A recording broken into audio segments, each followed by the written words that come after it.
Hello, class. I have two topics that I'm going to go over in this video.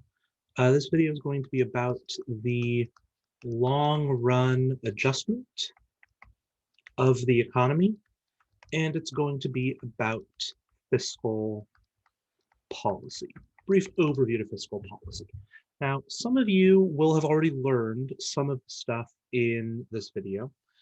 In that case, just go ahead and skip ahead to the stuff you haven't learned yet. I will not judge you for that. So very quickly, the long run readjustment. Now, as we've already discussed, in the short run,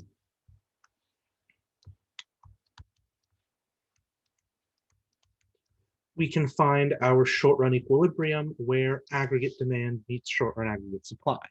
And in the long run, equilibrium is found, the long run equilibrium is found where the short run equilibrium lines up with long run aggregate supply. So our long run equilibrium is when all three of our lines line up like this, when the short run equilibrium is also at LRAS, or long run aggregate supply. Now, long run aggregate supply, the best way to think about LRAS is the maximum sustainable production of a country. The maximum sustainable production of a country. How much can a country actually sustainably produce over a long period of time, over the long run? That quantity is LRAS. And the idea behind long run equilibrium is that the country doesn't usually sit at long run equilibrium. So the economy is actually often not in long run equilibrium, but we always tend back to, we always return to long run equilibrium. Always are readjusting, to use the term we're going to use today, to that long run equilibrium. And so I guess what I want to talk about today a little bit is what is the mechanism in the economy? How is it that the economy readjusts to that long run? Now, very quickly, and again, I know that some of you have already covered some of these topics. It is an inevitable result of 10 different classes. So we have specific names for what it's called when the economy is out of long run equilibrium. If the economy is, say, below our long run equilibrium, if the short run equilibrium is below LRAS, this is called a recessionary gap. Because as you can see, we are below LRAS. This is LRAS, SRAS, and AD. I'm going to shrink the, can I do that? Here we go, that's maybe a little better. We are below our long run, and so we are in a recession. Recession being just decrease in GDP. And then we have, let's say, there's the possibility that we are above LRAS. So that would look something like this. Again, labeling everything. It's important to label so people know what the heck I'm talking about. This is called an inflationary gap because it tends to lead to high inflation, right? If you imagine an aggregate demand shift from here to here, our inflation rate has gone up, but that's not the important part. The important part of an inflationary gap, this is how I erase stuff. The important part of an inflationary gap is that we are above long run aggregate supply. So most of the time, the economy is either going to be in a recessionary or an inflationary gap, but in the long run, we're always going to return to LRAS. So let's look at what that actually looks like. Suppose something drives the economy into a recession, a recessionary gap. Now you can go ahead and fill in the blanks for something that would cause a recession, a negative demand shock. If you can't think of anything, go review your notes. We've definitely talked about this. So that moves us from 1 to our new point here, 2. So let's talk about this readjustment in steps. This is the part you're really going to want to pay attention to. So the first thing that's happened here, right, is aggregate demand has decreased, which has pushed the economy into a recession. Now, in a recession, unemployment, let you fill in the blanks there, unemployment goes up. And again, the reason for that, right, during a recession, there are fewer goods and services being produced, so companies do not need as many workers. They're going to start laying people off. People are going to lose their jobs. Very normal, happens during every recession. It's what cyclical unemployment is referring to, right? So unemployment's going to go up. Now, in the short run, nothing in particular is going to happen to wages or anything like that because wages are sticky. Short run, remember, short run wages are sticky. They tend to not change. But in the long run, wages are flexible and can change. So the question here is if unemployment is high, I'm trying to underline this here. If unemployment is high, what's going to happen to wages? What's going to happen to people's wages? And the answer is that if unemployment is high, let's think about it this way. If unemployment, and I do wish there was an easy abbreviation for unemployment I could use, but this is the world we live in. If unemployment is high, that means that people, or rather, it means there are a lot of people looking for jobs. That is the definition of people who are unemployed. They don't have a job and they're looking for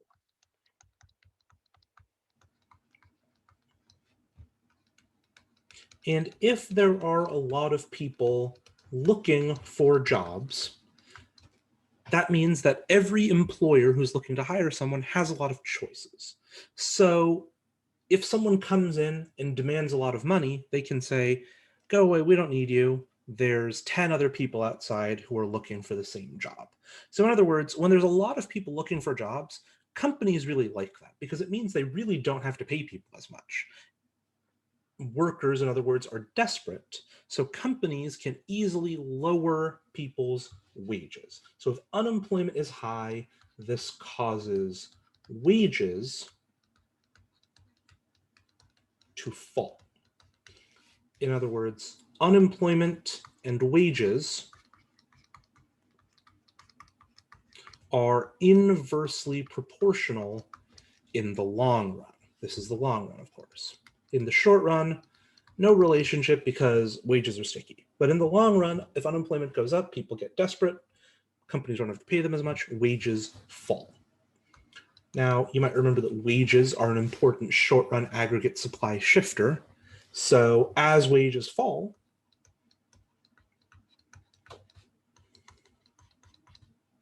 production costs for companies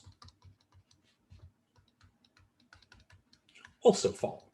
Having to pay your workers is a very big cost for companies. And if you don't have to pay workers as much, companies are going to want to produce more. Short-run aggregate supply increases. And short-run aggregate supply increases back to, I'm going to use my straight line tool here. Short-run aggregate supply increases, wow, okay, let's adjust that, there we go. Short-run aggregate supply increases right back to our long-run equilibrium. We return to LRIS. As you can see, the price level has actually changed quite a bit. From 2 to 3, and from 1 to 2, we've had deflation, and then from 2 to 3, we've had more deflation. So this does cause deflation. So the price level is not constant, but the output of the economy, I didn't label this graph.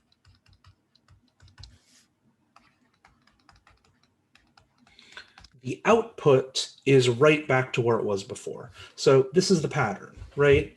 If production goes down, people lose their jobs, companies don't have to pay the workers as much, so companies will produce more, and that extra production brings us right back to our long run output. That is the pattern for why the government, why the economy will always end up readjusting. Now, let's go ahead and look at the other side of this just very quickly.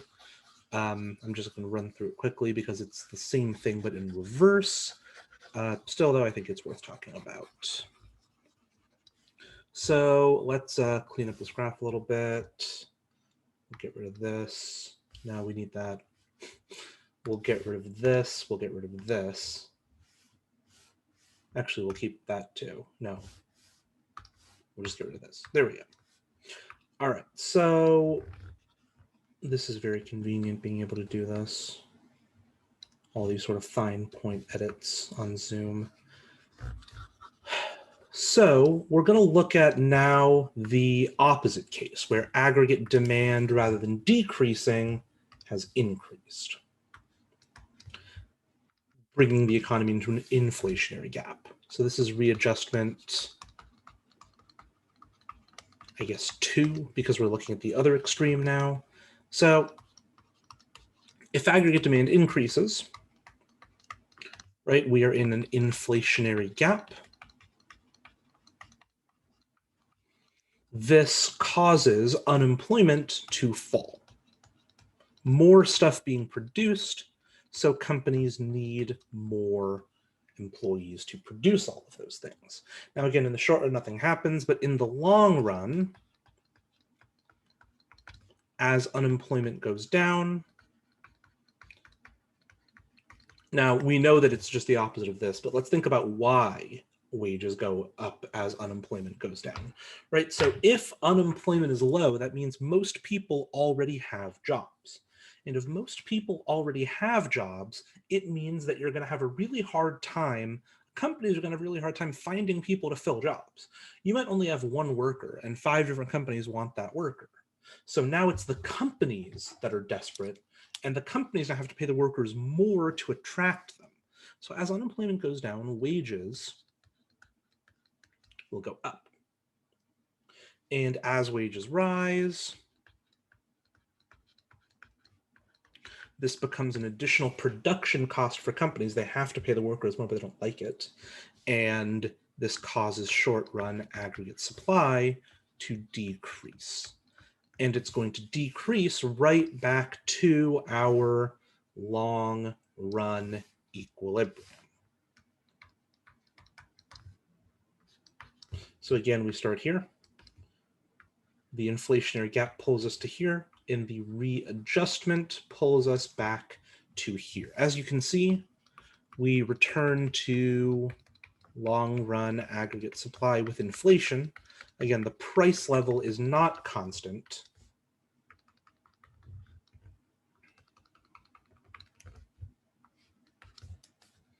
But the output in the long run is constant. So here's your explanation for why we talk about LRAS in the first place. Why do we end up in this long run equilibrium eventually? It is because of the relationship between unemployment and wages. If companies are hiring more people, they're ultimately going to have to pay those people more, which slows down their production. If companies are hiring fewer people, they'll eventually have to pay the workers less, which increases their production. The sort of cycle pulls us back to long-run equilibrium. Now, again, the economy doesn't usually sit in long-run equilibrium because aggregate demand and short-run aggregate supply are always shifting, but this sort of readjustment pulls us back to that long run. Okay, so that is the long-run readjustment. That is what the government can do if they want to see a recession addressed. They can just do nothing. They can just wait for the economy to readjust. They might not want to wait, as we may have discussed in class, because this long-run readjustment can take a long time. This long-run readjustment can take a long time.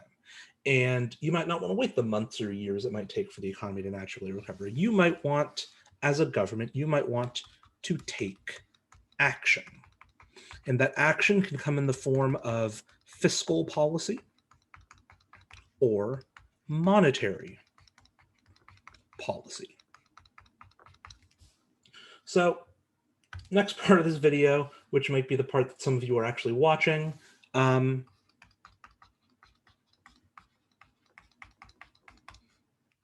fiscal policy. I don't have nearly as much to say on this one as monetary policy, so we're going to do this one relatively quickly. We've already kind of talked about it. So remember that aggregate demand's components are C, G, I, X, and negative M. I, investment spending, is the purview of monetary policy, which you're going to learn all about. C and G are the purview of fiscal policy. So when we're talking fiscal policy, we're talking about the government affecting C and G, consumption spending, the amount that households buy on various non-durable goods, and government spending, which is pretty obvious how the government affects that. So fiscal policy is using taxes and spending to manipulate aggregate demand. So in general, taxes are going to affect C in our formula here, consumption spending. Raising taxes, or actually let's say cutting taxes, is the same as essentially giving people money. So it's going to cause consumption spending to go up, whereas raising taxes would cause consumption spending to go down because you're essentially taking money out of people's pockets so they have less money to spend overall. And then spending, which is essentially government jobs,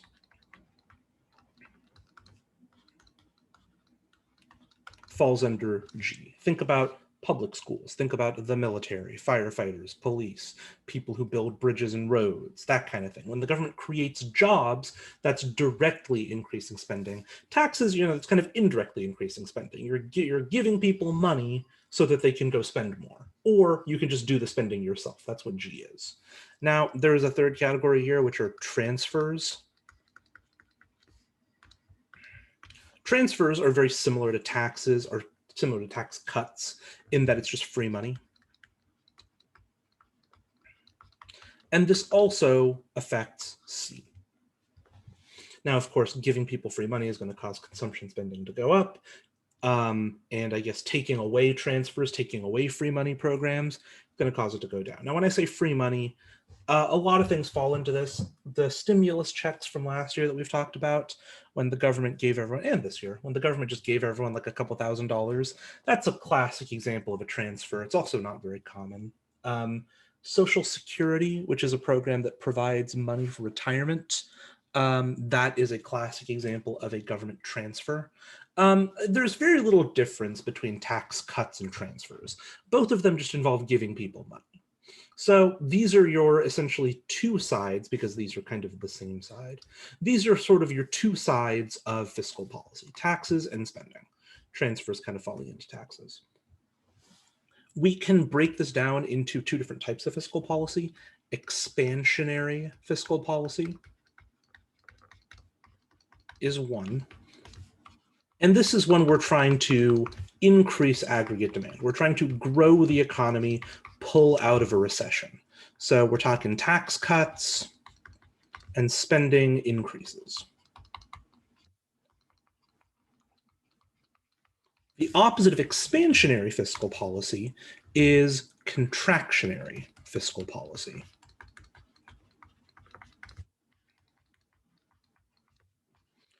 Contractionary fiscal policy is about decreasing aggregate demand. You're trying to contract or shrink the economy.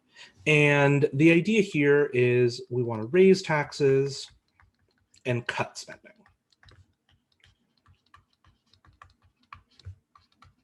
Now, if you're wondering why would you ever want to do this, why would you ever implement contractionary fiscal policy, we might want to move this way if our inflation rate is getting too high and we need to bring the price level down. So contractionary fiscal policy is more used for to address high inflation. Whereas expansionary fiscal policy is clearly used to address recessions. Now, I'll tell you that expansionary fiscal policy gets used more than contractionary. When we're talking about addressing high inflation, that usually falls under the realm of monetary policy, but you can use fiscal policy for that too. So it's definitely something worth knowing and understanding. So the big problem with fiscal policy.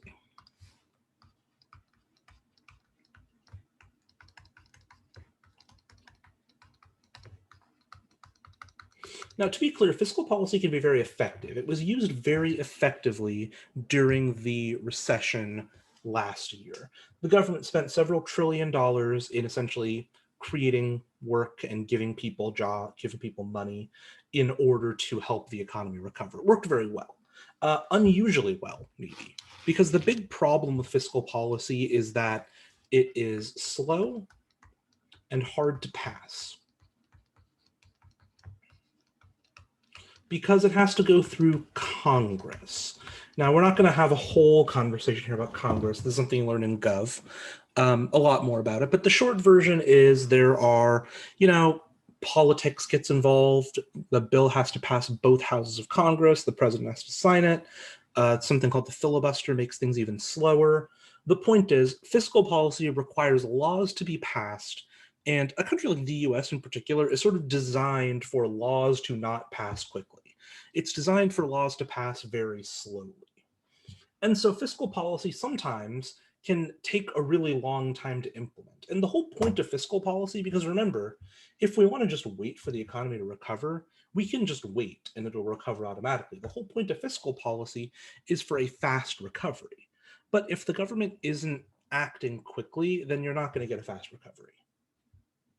So in some ways, monetary policy is more effective than fiscal policy, because as we'll talk about, these sorts of checks and balances on fiscal policy just don't exist for monetary policy. You don't have to worry about, politics slowing it down and some politicians opposing it. That's just not really a concern for monetary policy, but it is a concern for fiscal policy. I'll write politics here, just so we're clear. Now, one possible solution to this with fiscal policy, other than choosing monetary policy, one way to address the problem with fiscal policy is using what are called automatic stabilizers. Now, economists love these. They're not super popular in government right now, but they should be.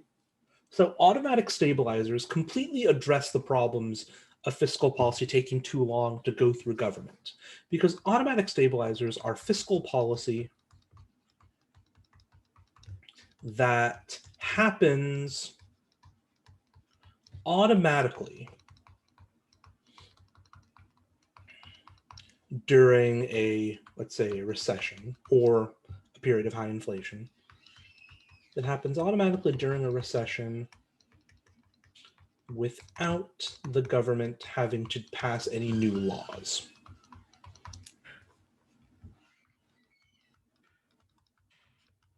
In other words, they just have to pass the law once, and then it will automatically kick in every time there's a recession.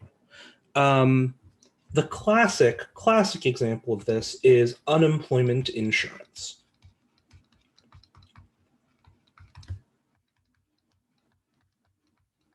Now, unemployment insurance, the basic idea here is if you lose your job and it's not your fault.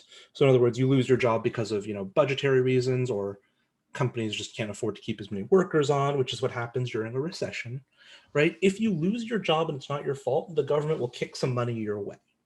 Now, the thing that makes unemployment insurance so great is that if everyone has a job, there is no spending on unemployment insurance. The government will not spend any money on unemployment insurance because everyone has a job. If lots of people lose their jobs, they can all apply for unemployment insurance and the government will give them that money. No new law has to be passed. As unemployment goes up, spending on unemployment insurance automatically rises. And as people get new jobs, they stop taking unemployment insurance, and spending on unemployment insurance automatically goes down. It's money that automatically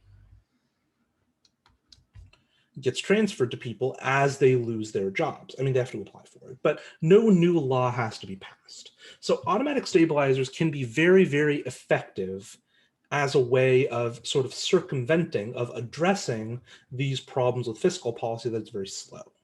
Again, these are not that popular in practice. We have unemployment insurance. It's kind of small. It doesn't last very long.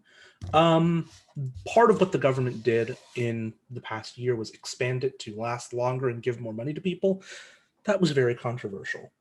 The point is, though, that using automatic stabilizers in addition to monetary policy, you can get around these sorts of problems with fiscal policy. And giving people money and directly spending money as the government are very effective ways to help the economy recover, to do this essentially, push us back out of a recession to our long-run equilibrium faster than we would get there otherwise. Okay, so that's pretty much the lesson that I have for you today, that I had for you today. I really have nothing more. I think I got everything. Yeah. Thank you for your patience. And again, if you had to skip around in this video a little bit, I apologize. Yeah. Bye.